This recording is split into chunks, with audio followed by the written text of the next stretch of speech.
Зошто председателот Црвенковски непосредно пред финалето на преговорите со Грција го смени ставот? Неговата најава дека сепак би требало да го менуваме името на грците им даде неочекувана предност. Дали и повтор пат истите луѓе ќе ни го остават и создадат истиот проблем?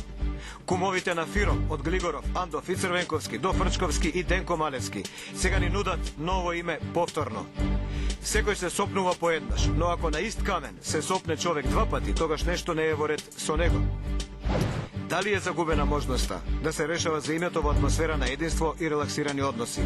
Граѓаните веќе чувствуваат дека некој ги притиска и сака да им наметне решение за името. Фаза на преговорите за името, а што Сител го дознава? Сител дознава дека имало битни разлики во ставовите на премиерот Груевски, председателот Црвенковски во тоа како да настапиме во финалето. Преговарачот или пратеникот за преговори Димитров даде една изјава дека ставовите се испеглани, но не се. Битните разлики се состојат во следното. Груевски не сака без референдум да се промени името, Црвенковски сега веќе сака да го направи тоа.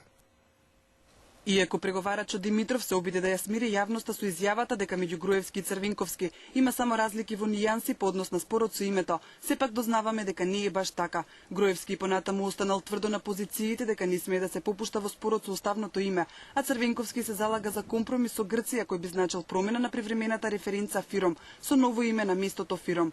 Анализите на ВМРО ДПМН покажале дека освен ВМРО ДПМН и социјалистите се за компромисот како што го предлага Црвенковски и дека ова може да значи дека ВМРО лесно може да биде надгласан и тоа веднаш и собранието со мнозинство гласови да донесе одлука за прифаќање на ново име, кое во атмосфера на попуштање би можело да биде и многу неприфатливо. Од овие причини Груевски повторно го извадил на маса стариот предлог, референдумот, велики дека парламентот нема легитимитет да донесе ваква одлука без да го праша народот, бидејќи сите парламентарци во своите програми и предизборни изјави ветиле дека нема да го променат името. Дополнително кажал дека ако и за ова се обидат да го надгласаат, изгласаат таква одлука за промена на името. Сепак се очекува дека на крајот ќе се најде заедничка позиција и ќе се надмине проблемот. Груевски бил лут на Црвенковски за неговата јавна изјава за можноста да се прифати придавка на името, со што сметал дека силно се нарушени преговарачките позиции во земјата.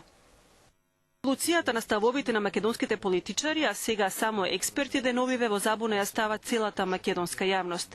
Истите кои некогаш ја креираа политиката за името и беа министри за надворешни работи во моментот кога се креираше привремената референца Фиром и се потпиша времената спогодба, денеска солат памет како да се излезе од грчката стапица и притискаат за што е можно побрзо решение.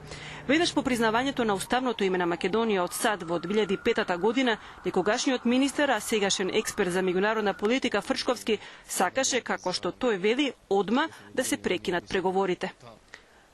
Со одлуката на САД фактички се завршени сите преговори за името на кое било ниво. Не е важно како ќе се формализира крајот. Со тоа ја етаблираме нашата двојна формула Република Македонија за целиот свет. Како ќе го формулираме името со Грција ќе видиме, кога таму ќе се средат од шокот.